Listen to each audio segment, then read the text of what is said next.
Hey everybody, welcome back this week. As per the title you just saw, I will be reviewing Forza Motorsport 3.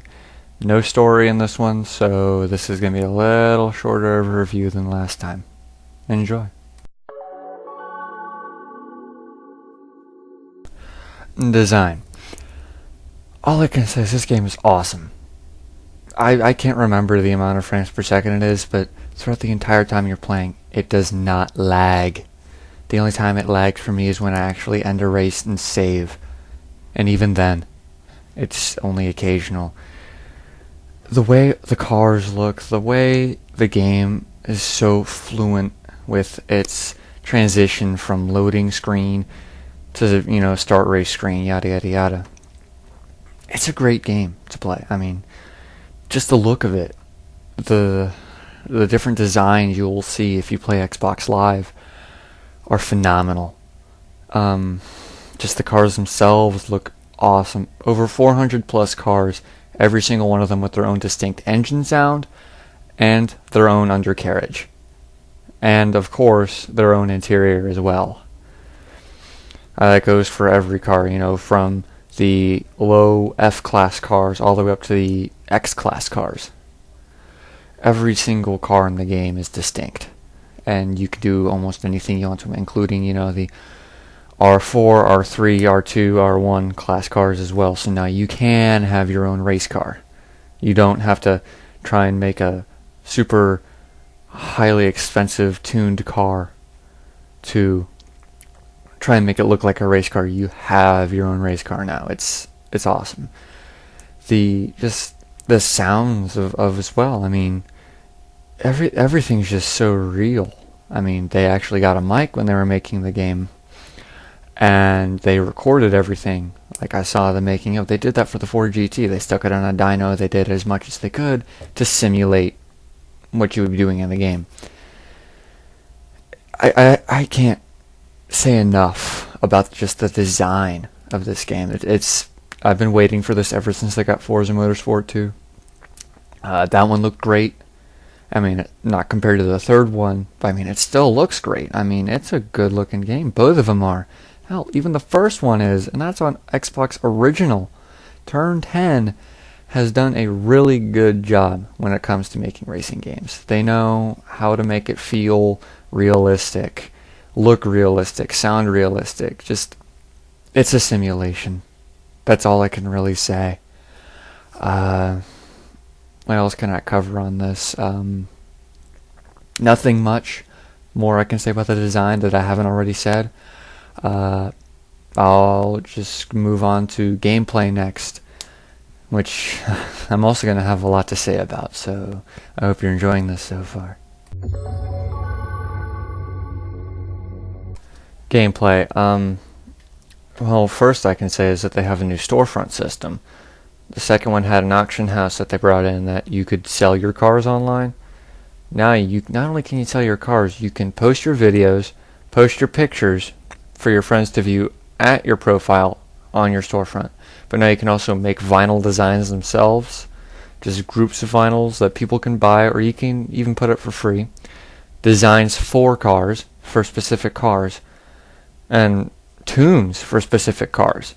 So say you're looking for a specific tune for, say, your Honda Civic, like drifting or grip or something like that, and then you want to kick ass, say, Japanese style paint job going on, your typical riced out Honda Civic.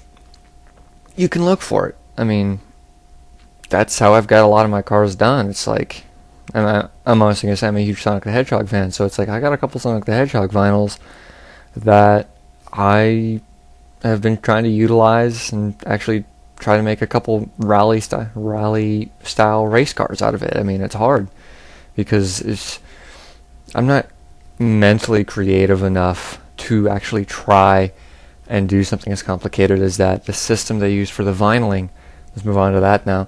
The system they use is awesome. It's all basic shapes. And then, of course, you have, your tears, flames, tribals, animals. They have one, like, natural or something. It's weird. But, I mean, people Splash, another one. Gradients. Sorry, I just remembered a few. You have no idea what you can make if you really put your mind to it. I mean, unless you've played the game and you've seen, then yes, you know. I mean, if you haven't, check out some videos on YouTube or pictures somewhere else. It's a very, very good system of customization. And then we go on to upgrading. They have two different ways to upgrade. Quick upgrade, so you just select what class your car wants to be upgraded to. And depending on how much money you have, it can either partially upgrade it or completely upgrade it as much as it can without swapping out the engine, if it can, or changing the driveline, if it can, or adding an aspiration conversion. But it's insane. Then you have, just upgrade. You can do engine, driveline, suspension, tires, and body, and then of course you can swap out different things, different drive types, rear wheel, front wheel, all wheel, different aspiration conversions, turbo, twin turbo, centrifugal, supercharger, and I forget, there's one other thing you can get, but I can't remember because I never get it. And then you can do complete engine swaps. Like I've got a Dodge Ram 1500 with a NASCAR motor in it. I mean, you are limited to what cars can get what engine conversions, but it's pretty good. It's not very limited in the sense of if you get a higher grade motor, you're not going to be able to get as much upgrades. If it's a race motor, yeah, you're going to be limited. But if it's like just a higher class car, say what I stick a Skyline motor in, I forgot what I stick a Skyline motor in, but I still have the same amount of upgrades I could get for that, and it would actually be an even better class of car. Now, when it comes to actual racing, for those of you who aren't very into racing games, you'll even like this one because you can set it up to where all you have to do is turn and accelerate, because you can turn on auto braking. Anybody can play this game. Now, for those of you, somewhat me, who enjoy a little bit of a challenge, you can change ABS, anti-lock braking, STM, stability control module, and TCS, traction control system. You can turn those on and off for varying difficulty. For as well, you can also change it to where you actually get real damage done to your car if you, say, hit something too hard. Your alignment can get screwed up, or I haven't actually raced with that in this one, but I remember in Forza 2, it was pretty extensive damage. You can have tire wear and gas tank limitations. You can have a line on the road called the suggestion line. You can have two different settings for it. One, it's there all the time, and it tells you when you're just able to accelerate and when you're supposed to brake. And then you also, of course, have just the brake line, which a lot of people do race with, including me. Because without it, trying to remember when to brake, because it's pretty much a crutch for me now, but I'm trying to get used to playing it without that. Because, what better way to play a simulation game than just racing? No assists like that. And of course, you can change from manual transmission to automatic transmission, but this one actually has a clutch now too, which adds a little bit more challenge to the game, but a lot more realism to the game. Now, when it comes to actual gameplay, tuning, everything is tuned the way it is in real life. And the way your car performs, as in tire flex, is even brought into account in this one, like it is in real life. The bigger the rim you have, the less tire flex there's going to be, so therefore the more responsive the car is going to be. I was talking to one of my friends today that he said that, when he played the game, he actually recreated his, I think he said this is, I forget what year Fox body Mustang he has, but you can get the Fox body in this one. He recreated the body style, all the upgrades he has on his actual car. He has the paint job down. He's recreated his real life car in the game and tuned it the way he wants it to be tuned. And I love it. I mean, I've never played a game where I'm able to do that until now. But, I mean, I love this game, and I'm a big racing fan. In fact, as anybody who actually knows me personally, like I saw you 4 subscribers so far who don't.